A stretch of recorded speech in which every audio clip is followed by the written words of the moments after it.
Lahir di Surakarta, Jawa Tengah, 21 Juni 1961 dari pasangan Noto Miharjo dan Sujiatmi Noto Miharjo. Jokowi adalah anak pertama dari 4 bersaudara. Jokowi dibesarkan dari keluarga sederhana. Bahkan dia mengalami beberapa kali pindah rumah karena tempat tinggalnya digusur.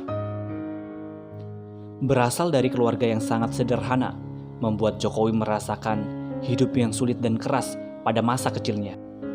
Pada saat ia duduk di Sekolah Dasar Negeri 111 Tirtoyoso, Surakarta, Jokowi telah menjadi seorang kuli panggul, ojek payung, dan pedagang.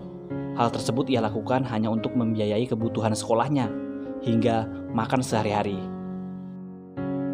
Pada usia 12 tahun, Jokowi memutuskan untuk bekerja di perusahaan kayu sebagai tukang gergaji. Keahlian tersebut didapatnya dari ayahnya, yaitu Noto Miharjo, yang juga berprofesi sebagai tukang kayu. Di masa kecilnya, Jokowi juga telah merasakan pahitnya penggusuran ketika rumahnya 3 kali terkena penggusuran. Setelah lulus sekolah dasar, ia masuk di SMP Negeri 1 Surakarta.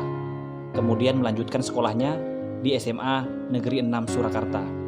Pada masa kuliah, Jokowi akhirnya diterima di jurusan Kehutanan Universitas Gadjah Mada. Di sana ia belajar sangat giat mengenai kayu, teknologi pengolahannya, serta pemanfaatannya.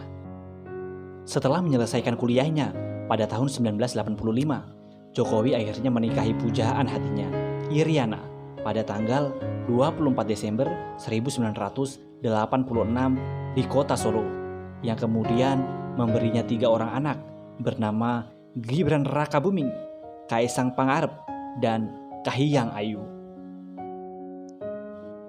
Di tahun yang sama, Jokowi pun merantau ke Aceh untuk mencari pekerjaan. Di sana ia bekerja di salah satu BUMN, PT Kertas Kraf Aceh. Namun karena merasa tidak betah, akhirnya ia memilih mengundurkan diri dan mencoba untuk berbisnis kayu di Solo sembari menunggu kelahiran anak pertamanya. Sebelum memulai usahanya sendiri, Jokowi bekerja di perusahaan milik pamannya, di CV Roda Jati Solo. Setelah banyak pengalaman yang ia dapat dari sana, Jokowi memberanikan diri untuk membuka usaha mebel kayu sendiri pada tahun 1988 dengan membuat badan usahanya sendiri yang bernama CV Rakabu, yang terinspirasi dari nama anak pertamanya, yaitu Gibran Rakabuming. Bisnis Jokowi di bawah naungan CV Rakabu mengalami pasang surut, bahkan hampir bangkrut. Namun pada tahun 1990, berkat pinjaman dana sebesar 30 juta rupiah dari ibunya, Jokowi kemudian mencoba bangkit kembali. Setelah bisnisnya mulai bangkit, Jokowi memulai perjalanannya untuk keliling Eropa, Amerika, dan Timur Tengah. Alhasil, Jokowi sukses menjadi pengusaha ekspor mebel. Terjun ke dunia politik. Pada saat Jokowi berkeliling Eropa untuk melakukan perjalanan bisnis mebelnya, ia pun mendapat inspirasi mengenai tata kota yang bersih serta rapi, yang akhirnya membuat Jokowi ingin menerapkannya di negara asalnya, yaitu Indonesia. Di tahun 2005, Jokowi mencalonkan diri menjadi calon wali kota Solo yang diusung oleh Partai Kebangkitan Bangsa dan PDI Perjuangan. Meskipun ia tidak memiliki pengalaman politik yang cukup, Jokowi akhirnya berhasil keluar sebagai pemenang dan menjadi wali kota Solo. Kemenangan Jokowi sebagai wali kota Solo menjadi pijakan awal Jokowi menuju kursi Presiden Indonesia. Kepemimpinannya sebagai wali kota Solo banyak mengubah wajah kota Solo menjadi kota yang nyaman, serta relokasi pedagang tanpa menimbulkan kerusuhan. Jokowi juga dikenal sebagai pemimpin belusukan, yaitu sering berkeliling melihat langsung keadaan kotanya. Hasil kerja yang memuaskan membuat Jokowi berhasil menjadi wali kota Solo untuk kedua kalinya pada pilkada selanjutnya di tahun 2010. Dari situlah Jokowi kemudian mulai dikenal rakyat karena karakter yang sederhana serta prestasinya pada masa jabatannya menjadi wali kota Solo.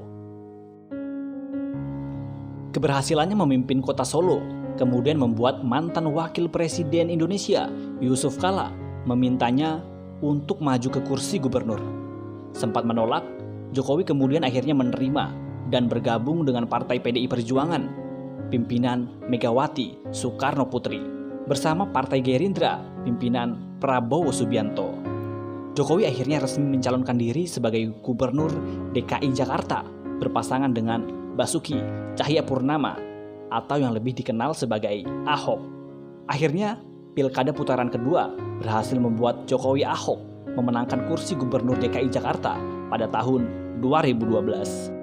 Di tengah masa pemerintahannya sebagai Gubernur DKI Jakarta, Jokowi kembali memberanikan diri maju sebagai calon presiden bersama Yusuf Kala sebagai wakil presiden pada tahun 2014. Yang akhirnya pada bulan Juli 2014, hasil perhitungan suara oleh KPU Indonesia menyatakan Jokowi Yusuf Kala sebagai pemenang pada pemilihan presiden tahun 2014 setelah mengeluarkan banyak kebijakan baru pasca menjadi Presiden Republik Indonesia. Banyak timbulnya pro dan kontra dari masyarakat.